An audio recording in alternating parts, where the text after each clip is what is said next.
नमस्कार दोस्तों, कल हमने कार्य एक चैप्टर लिया था और इस कार्य के अंदर कल मैंने आपको बताया था कि कार्य की परिभाषा क्या है और कार्य के मात्रक क्या है। आपने इसको अच्छे से समझ लिया होगा कि कार्य कहते किसे हैं और कार्य के क्या क्या मात्रक होते हैं, किसमें कार्य को मापा जाता है। इसी चैप्टर को मैं आगे कंटिन्यू ले रहा हूं और वो जो टॉपिक आगे मैं ले रहा हूं उसका नाम है कार्य की विशेष स्थितियां।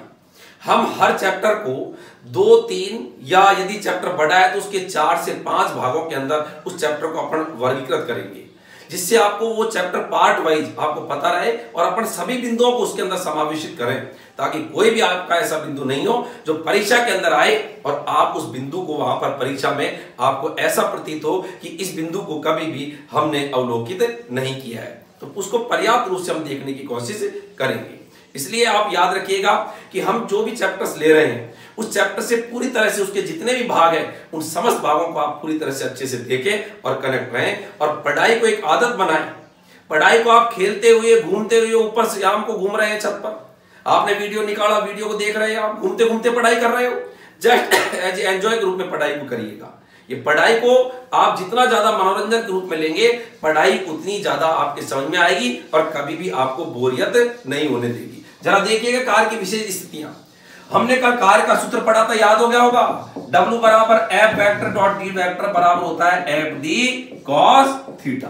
अब जरा ध्यान दीजिएगा, कार्य की स्थिति नंबर पहली कि जिधर वो खिसकती है उधर ही हम लगाते हैं। आप कहोगे गुरुजी ये क्या बोले, जिधर खिसकती जा रही है और उधर ही हम लगाते जा रहे हैं। अगली यहां पर खिसक रही, अगली यहां पर वस्तु है, एक वस्तु तो जिधर खिसकती है उधर ही हम बल लगा रहे हैं। तो जरा बुद्धि लगाइएगा, जिधर खिसकती है अर्थात उसका विस्थापन उधर ही है, बल भी उधर ही है, तो बल और विस्थापन बताओ एक ही दिशा में है कि नहीं है।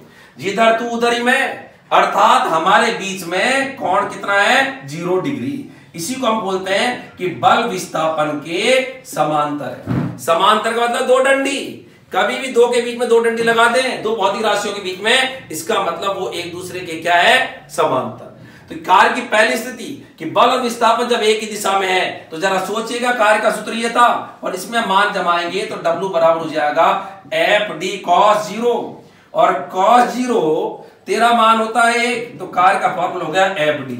आगे कोई भी चिन्ह नहीं आए तो धनात्मक। तो याद रखना बच्चे लालो कि कार्य धनात्मक तब होता है जब बल और विस्थापन के बीच में कोण कितना होता है, 0 डिग्री, और यह कार्य अधिकतम भी होता है। अधिकतम एवं धनात्मक कार्य, महत्वपूर्ण क्वेश्चन, ध्यान दीजिएगा। अधिकतम एवं धनात्मक कार्य कब होगा, जब बल और विस्थापन एक दिशा में होगा। ये ग्रेड सेकंड के अंदर, सेकंड ग्रेड टीचर्स के अंदर भी आपके 2010 के अंदर पूछा हुआ क्वेश्चन है। अब जहां पर देखिएगा इसके एग्जाम्पल क्या क्या है, वो समस्त एग्जाम्पल इसके होंगे जिन एग्जाम्पल्स के अंदर जिधर वस्तु खिसकती है उधर ही बल लग रहा है। जरा सोचिएगा ऐसे कौन कौन से उदाहरण है। जैसे मैं किसी वस्तु को गिराऊं, अब इसको मैंने गिराया, अब इसको मैंने गिराया तो वस्तु किधर जा रही है, नीचे की ओर, अर्थात वस्तु का विस्थापन किधर है, बोलो नीचे की ओर। विस्थापन हमेशा गति की दिशा में होता है। और बताइए गुरुत्वाकर्षण बल इस वस्तु को खींच कौन रहा था, धरती का गुरुत्वाकर्षण बल। तो बताओ गुरुत्वाकर्षण बल भी किधर है, बोलो नीचे की ओर। बताओ दोनों एक ही दिशा में है कि नहीं है, और एक ही दिशा में है तो बताइए कार्य कैसा होगा, धनात्मक। तो जब किसी वस्तु को ऊर्ध्वाधर गिराया जाता है, सीधा गिराया जाता है, तो गुरुत्वाकर्षण बल द्वारा किया गया कार्य धनात्मक होगा। जरा दूसरा एग्जांपल देखिएगा इसका। सेकंड एग्जांपल क्या है, सेकंड एग्जांपल के अंदर यदि बात करें कि ये एक पिस्टन, सिलेंडर के अंदर लगा हुआ एक पिस्टन है। पिस्टन का मतलब दबाने वाला, और भरी हुई है गैस, और भरी भरी गैस जो है ये पसर रही है, भरी भरी पसर रही है, फैल रही है, गैस चौड़ी यों भगती है। तो बताओ गैस इधर बल लगा रही है, और गैस जब यों बल लगाएगी तो पिस्टन भी ऊपर की ओर जा रहा है। जिधर गैस बल लगा रही है पिस्टन भी उधर ही गति कर रहा है। तो बताइए गैस भी पिस्टन को ऊपर की ओर धकेल रही है, बल ऊपर की ओर लगा रही है, पिस्टन का विस्थापन भी ऊपर की ओर है, और जब दोनों एक ही दिशा में है तो बताइए कार्य कैसा होगा, धनात्मक। क्वेश्चन परीक्षा के अंदर आता है निम्न में से किन उदाहरणों के अंदर कार्य धनात्मक होगा या किन उदाहरणों में कार्य ऋणात्मक होगा। यहां पर पहली स्थिति के अंदर हम जो कार्य के उदाहरण ले रहे हैं वो धनात्मक स्थिति के उदाहरण है, और धनात्मक स्थिति के अंदर बल और विस्थापन एक ही दिशा में होता है। जरा तीसरा एग्जांपल देखिएगा, ये है स्प्रिंग, और स्प्रिंग को अपन बोलते हैं मानी। मानी का मतलब कमानी, और कमानी को अपन अंग्रेजी के अंदर कहते हैं स्प्रिंग। अंग्रेजी का वर्ड है स्प्रिंग, और स्प्रिंग को हम खींच रहे हैं तो बताओ जब स्प्रिंग को खींचेंगे तो बल किधर लगाते हैं, नीचे की ओर, स्प्रिंग इधर की ओर खींच रही है। और बताओ जिधर खींचेगी उधर ही उसका क्या हो रहा है, विस्थापन। तो बताओ ऐसी स्थिति में जिधर खींच रही है उधर ही उसका विस्थापन है, तो बताओ कार्य क्या होगा, धनात्मक। अब आप एक क्वेश्चन का आंसर दीजिएगा, बताओ जब स्प्रिंग को खींचते हैं तो जिधर बल लगा रहे हैं उधर ही विस्थापन, तो कार्य धनात्मक, पॉजिटिव प्लस वी, पॉजिटिव। लेकिन जब स्प्रिंग को दबाएंगे तो बताओ कार्य क्या होगा। अब कई तो बच्चे क्या करते हैं कि एक तरफ जब खींच रहे हैं तो धनात्मक, सब दबाएंगे तो ऋणात्मक, ना, हर जगह ऐसा नहीं होता है। आप सोचिएगा जब स्प्रिंग को दबाएंगे तो दबाया तो अपन ने बल इधर लगाया और जिधर दबाया उधर ही उसका क्या हुआ, विस्थापन। तो जिधर अपन दबा रहे हैं उधर बल लगा रहे हैं, दबाने में बल लगा रहे हैं, और जिधर दबा रहे हैं उधर ही उसका क्या हो रहा है, विस्थापन। अर्थात स्प्रिंग को दबाने में भी बल और विस्थापन एक ही दिशा में है, तो बताओ कार्य क्या होगा, धनात्मक। अर्थात चाहे तुझे खींचे चाहे तुझे दबाएं, दोनों स्थितियों में कार्य क्या होगा, धनात्मक। स्प्रिंग को खींचने दबाने दोनों स्थितियों में कार्य हमेशा धनात्मक होता है। तो कार्य की मैंने पहली स्थिति में आपको विभिन्न प्रकार के एग्जांपल्स लिए। जरा कार्य की दूसरी स्थिति देखिएगा। दूसरी स्थिति जो कार्य की है उसके अंदर हम ले रहे हैं कि जब बल विस्थापन के लंबवत है, और यह स्थिति ध्यान दीजिएगा बच्चे लोग, सबसे महत्वपूर्ण स्थिति है। परीक्षा में सर्वाधिक क्वेश्चंस इस स्थिति के अंदर पूछे जाते हैं कि जब बल और विस्थापन एक दूसरे के लंबवत है। जरा देखिएगा, ध्यान दीजिएगा। सेकंड स्थिति, खड़ी पर अपन सीधा खड़ा लगा रहे हैं।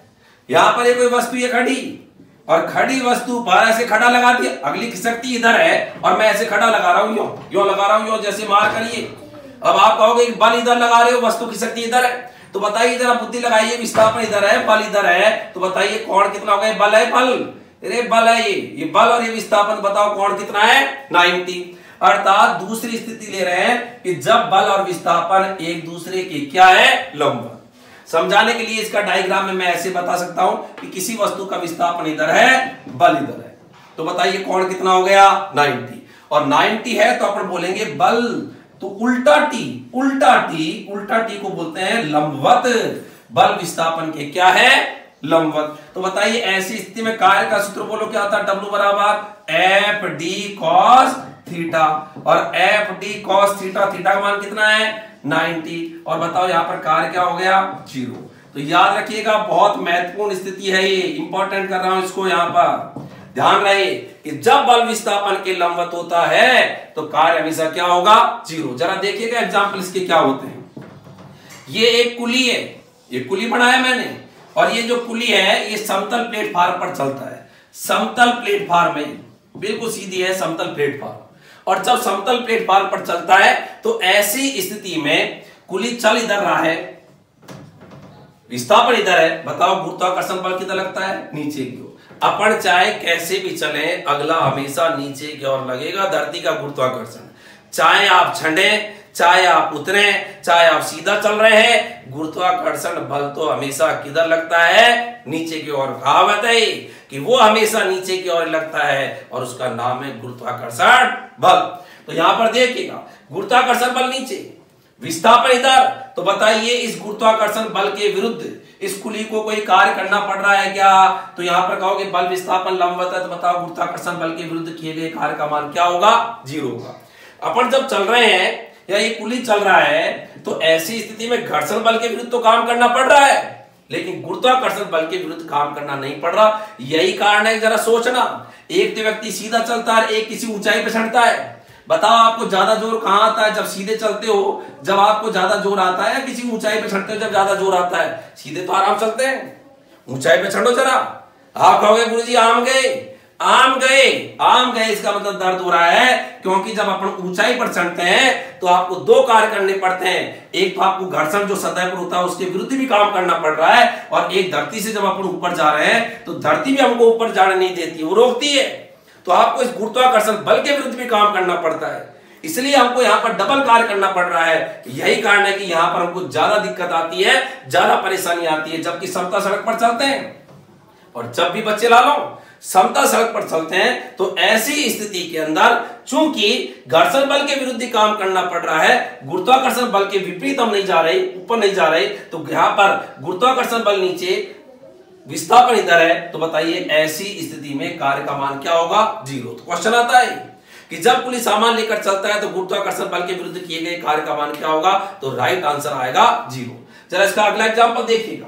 अगले उदाहरण के अंदर अभिकेंद्रीय बल, तेरा नाम अभिकेंद्रीय।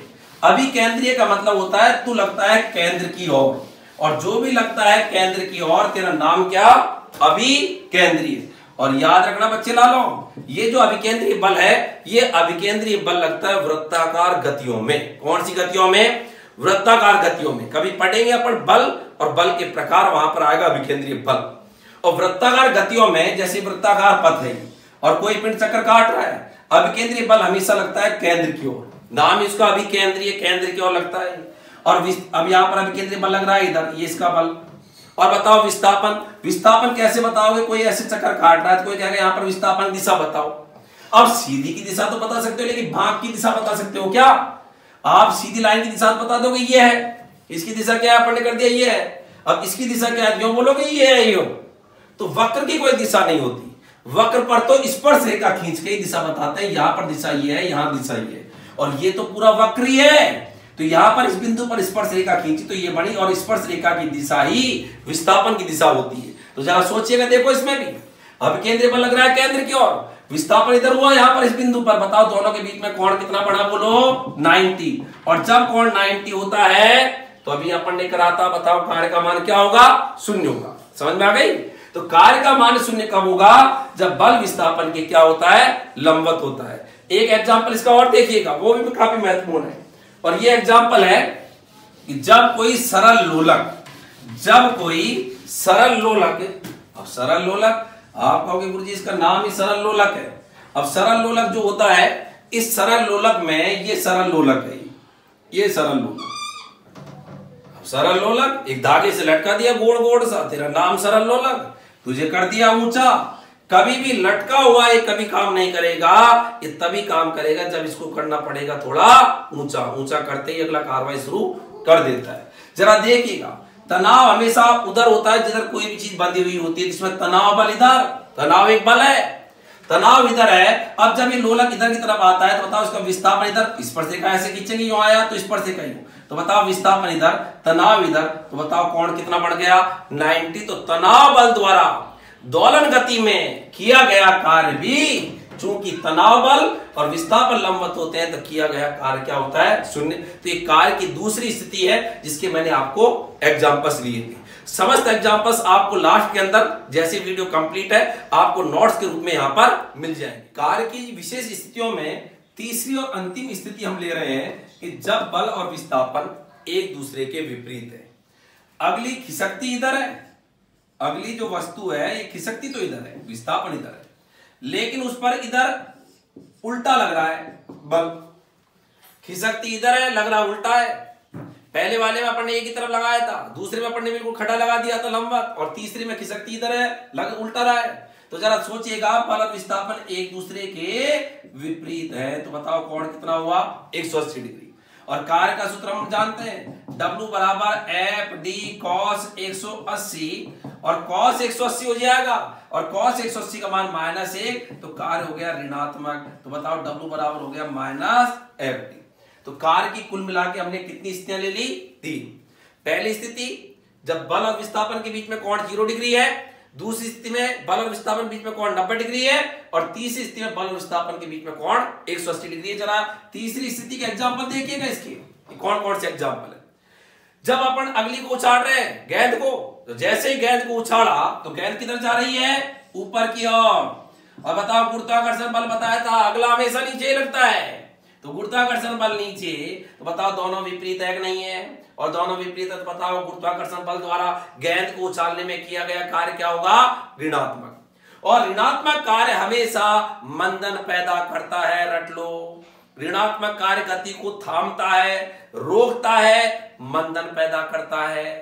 तो बताओ यहां पर जब गेंद को उछालेंगे ऐसे, तो गेंद थमती है कि नहीं थमती? और जब पहली स्थिति में जब गेंद को गिराया था तो बताओ कार्य कैसा था? धनात्मक। और धनात्मक कार्य हमेशा त्वरण पैदा करता है, त्वरित गति पैदा करता है। तो ये भी ध्यान रखना अच्छे से कि धनात्मक कार्य हमेशा त्वरित गति पैदा करता है, जबकि ऋणात्मक कार्य हमेशा मंदन पैदा करता है। ये भी दो महत्वपूर्ण बात आपको पता होनी चाहिए। अब जरा इसका एक एग्जांपल और देखिएगा सेकंड, कि यहां पर गेंद को अपन ने उछाला तो उछालने में बल गेंद ऊपर गई, गुरुत्वाकर्षण बल नीचे, कार्य ऋणात्मक। सेकंड उदाहरण देखिएगा, दूसरा उदाहरण क्या है, घर्षण बल, श्यान बल, ये गति के विपरीत लगते हैं। जिधर गति होती है उसके विपरीत लगते हैं। गेंद को मैंने लुढ़काया तो ऐसी स्थिति के अंदर गेंद की गति इधर हो रही है लेकिन घर्षण बल इधर लग रहा है, तो बताइए घर्षण बल द्वारा किया गया कार्य भी कैसा होगा, ऋणात्मक। जब अपन वाहन में अचानक ब्रेक लगाते हैं तो घर्षण बल गति के विपरीत लगता है, तभी तो रुकती है गाड़ी। नहीं तो यदि घर्षण बल भी गति की दिशा में लगता जाए जब तो गाड़ी और तेज दौड़े ब्रेक लगाने पर भी। तो यहां पर भी ब्रेक लगाने पर घर्षण बल गति के विपरीत लगता है तो घर्षण बल द्वारा किया गया कार्य ऋणात्मक। श्यान बल भी गति के विपरीत, तो श्यान बल द्वारा किया गया कार्य भी ऋणात्मक। तो घर्षण बल द्वारा किया गया कार्य, श्यान बल द्वारा किया गया कार्य ऋणात्मक होता है। एक अपवाद भी होता है जहां पर कि घर्षण बल द्वारा किया गया कार्य धनात्मक भी हो सकता है, उसको भी एक उदाहरण के माध्यम से अपन आगे देखेंगे। तो याद रखिएगा यहां पर कि घर्षण बल, श्यान बल द्वारा किया गया कार्य ऋणात्मक होता है सामान्यतः अधिकतर स्थितियों के अंदर, और यहां पर जब गेंद को उछाला तो किया गया कार्य ऋणात्मक होता है। तो ये अपन ने कार्य की एक इसका एग्जांपल और देखिएगा। ये यहां पर एक धनात्मक आवेश है और मैं इसके पास एक धनात्मक आवेश को लेके गया। अब जैसे ही मैं इस आवेश को लेके जा रहा हूं तो इस आवेश का मैं विस्थापन इधर कर रहा हूं। अब बताओ जब मैं लेके जा रहा हूं तो ये तो धक्का खाएंगे, क्यों, प्लस प्लस है। समान में होता है प्रतिकर्षण, असमान में होता है आकर्षण। तो जैसे एक दूसरे को धक्का मारेंगे तो बताओ बल इधर लगेगा नहीं लगेगा, प्रतिकर्षण बल यूं लगेगा नहीं, तो प्रतिकर्षण बल लग रहा है यूं और लेके जा रहा हूं यूं, तो विस्थापन इधर, प्रतिकर्षण बल इधर। तो बताओ ऐसी स्थिति में विस्थापन और प्रतिकर्षण बल अर्थात बल एक दूसरे के विपरीत है कि नहीं है, और जहां विस्थापन और बल एक दूसरे के विपरीत है तो अभी किया गया कार्य क्या होगा, ऋणात्मक। तो यहां पर भी क्वेश्चन आता है कि समान कोई आवेश है, उससे समान प्रकृति के आवेश के पास उसी प्रकार की समान प्रकृति का आवेश लेके जा रहे हैं, मतलब किसी आवेश के पास उसी प्रकृति का जब कोई आवेश लेकर जा रहे हैं तो ऐसी स्थिति में प्रतिकर्षण बल, जो स्थिर वैद्युत बल होते हैं उनमें जो प्रतिकर्षण बल है वो जब उस आवेश को लेके जाते हैं तो विस्थापन के विपरीत लगने के कारण कार्य का मान क्या होगा, ऋणात्मक। तो ये कुल मिला के कार्य की 3 महत्वपूर्ण स्थितियां हैं जिनके एग्जांपल्स भी परीक्षा में पूछे जाते हैं और आपको तीनों स्थितियों से भली भांति परिचय होना भी आवश्यक। दोस्तों ये जो मैंने आज आपको कार्य और कार्य की विशेष स्थितियां जो ली है ये सभी आपको सारगर्भित रूप से एज ए नोट्स फॉर्म के अंदर इस वीडियो के लास्ट के अंदर आपको मिल जाएगी। आपने इस वीडियो में कार्य की विशेष स्थितियों को समझ लिया होगा। कल हम इसी कार्य की विशेष स्थितियों के आगे कार्य के क्या क्या टॉपिक्स आते हैं उनको अपन कंटिन्यू लेंगे और फिर उसके न्यूमेरिकल्स के पोर्शंस भी लेंगे कि कौन कौन से इसके महत्वपूर्ण न्यूमेरिकल्स बनते हैं उनको भी हम लेंगे। जय हिंद, जय भारत, धन्यवाद।